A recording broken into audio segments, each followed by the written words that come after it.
Hey my lovelies, and welcome back to my channel.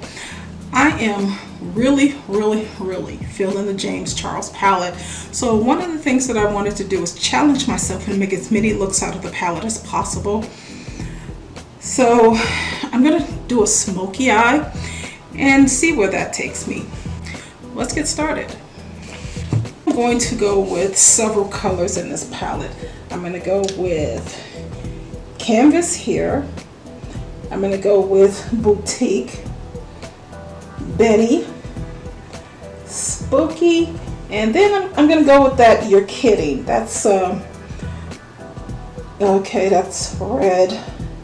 We'll see how that goes.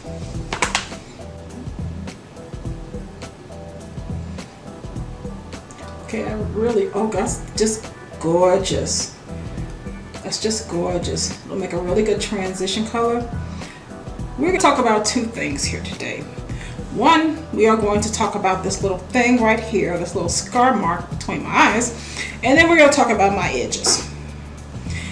I did promise you I would tell you how that happened, so here goes. I was probably 9-10 years old. We were living on the south side in South St. Louis.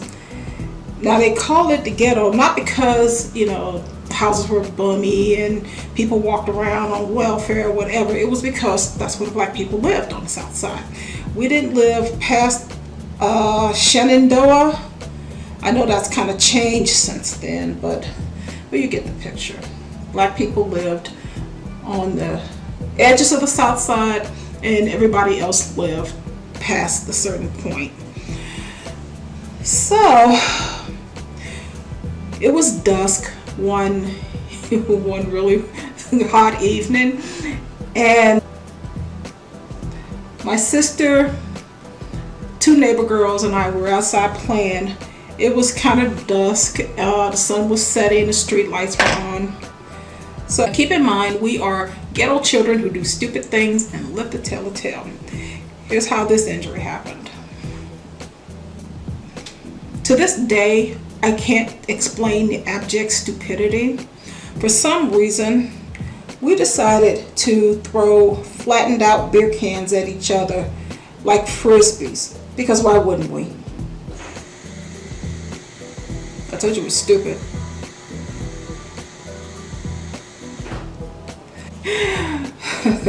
I laugh when I think about this.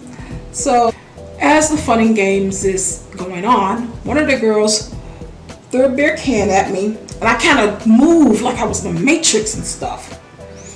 And I remember distinctly saying, "Ha, you missed me." So we went back to playing. After a while, my sister goes, "Nyla, what's that on your face?" And you know, it's like 1,000. If you've never been to St. Louis in the summertime, it's like 1,000 degrees in the shade at night. So I'm like, girl, let's sweat. Let's keep playing. Because, you know, we're stupid. And after a while, one of the other girls go, "No, really? What's that on your face?" So we stop. I reach up and I do this. I'm doing this because, you know, I'm not seeing it. And under the street light, I could see that there was a little coloration there. I wasn't sure what that was. We got on the porch and we could see that it was blood. So you know what I did next. Mama!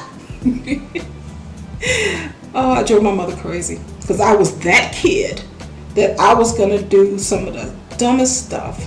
And I would constantly be in and out of emergency rooms.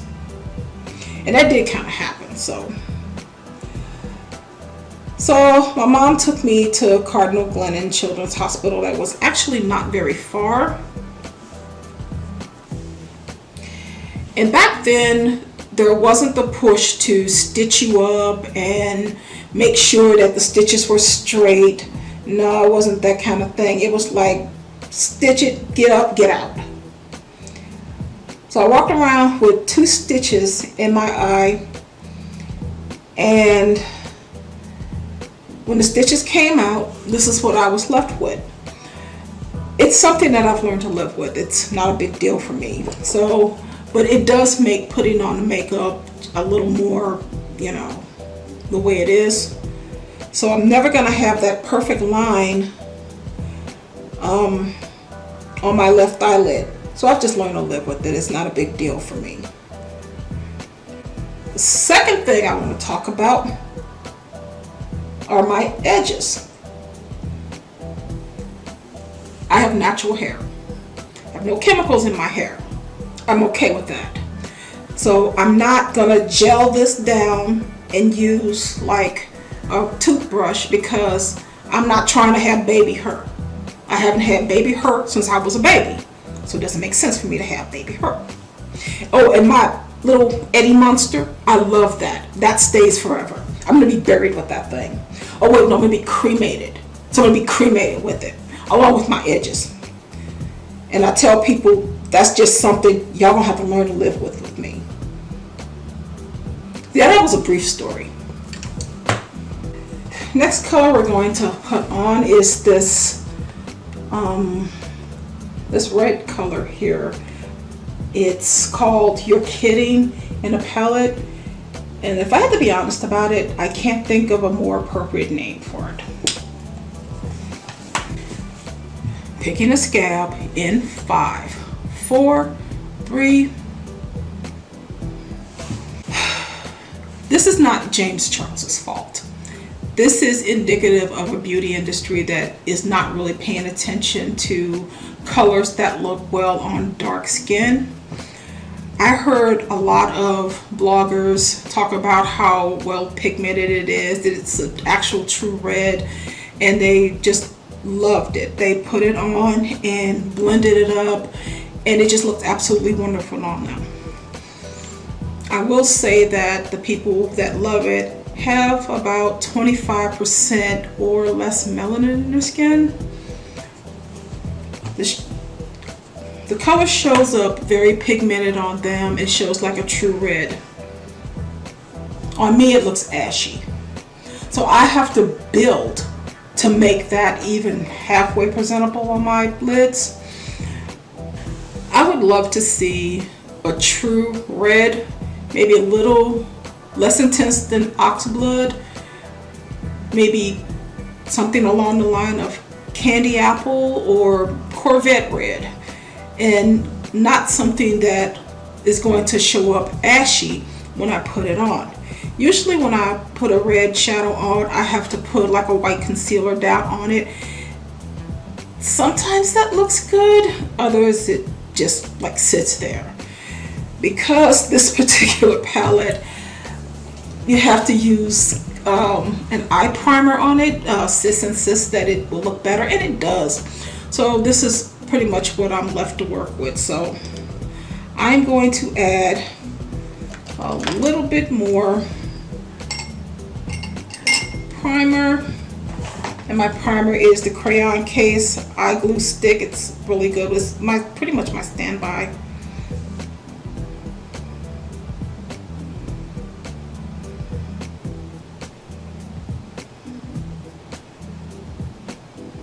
This I'm going to create a faux cut crease, because that's one of the few ways I can get the color to really show up for me.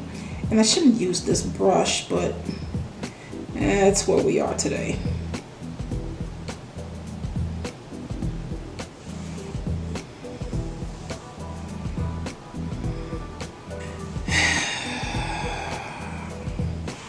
Here we go.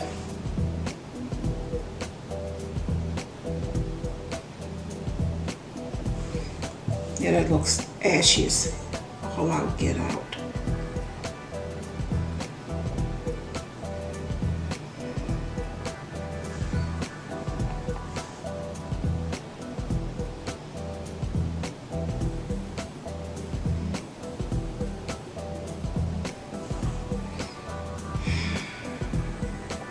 And let me just say, this isn't James Charles's fault. I don't blame him for it. A lot of people don't realize that on my skin tone, it's gonna come out like this. It's gonna look like this, it's gonna show up like this. And it's actually very disheartening because I love red. Red is one of my favorite colors. And even as I put it on, instead of being vibrant, it looks darker, but not darker in the way that I want.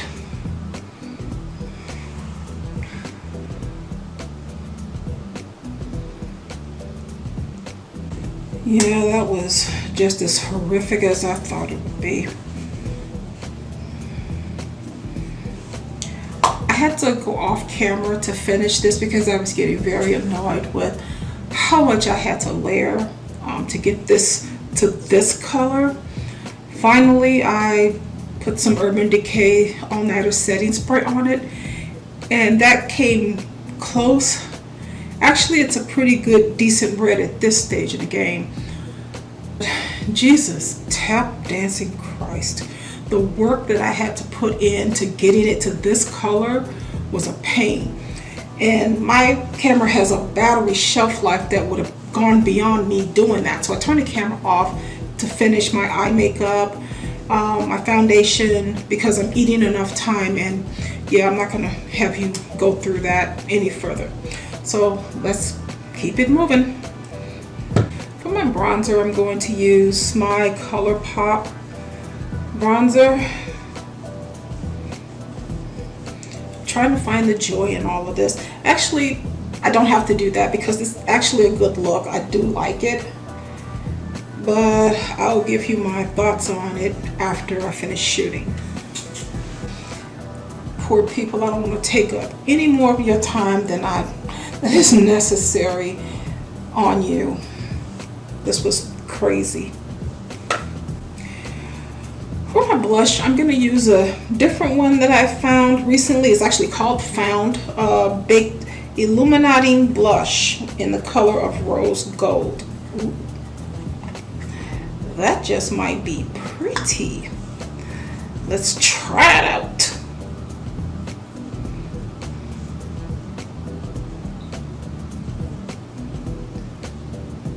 Okay, it's there, it's just subtle. And I think I like that it's subtle.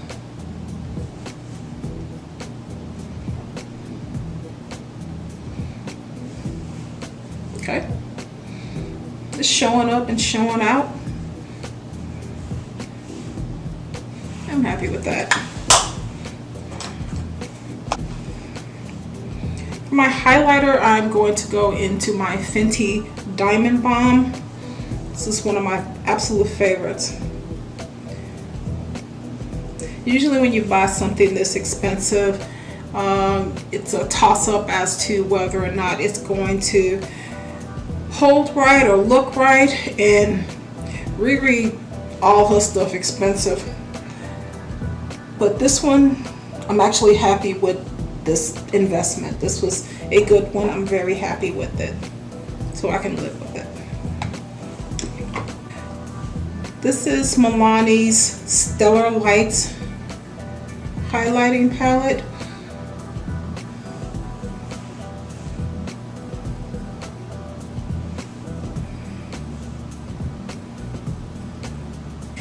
And on my lips, I'm going to go with ColourPop's Luxe lipstick collection. This is Striker.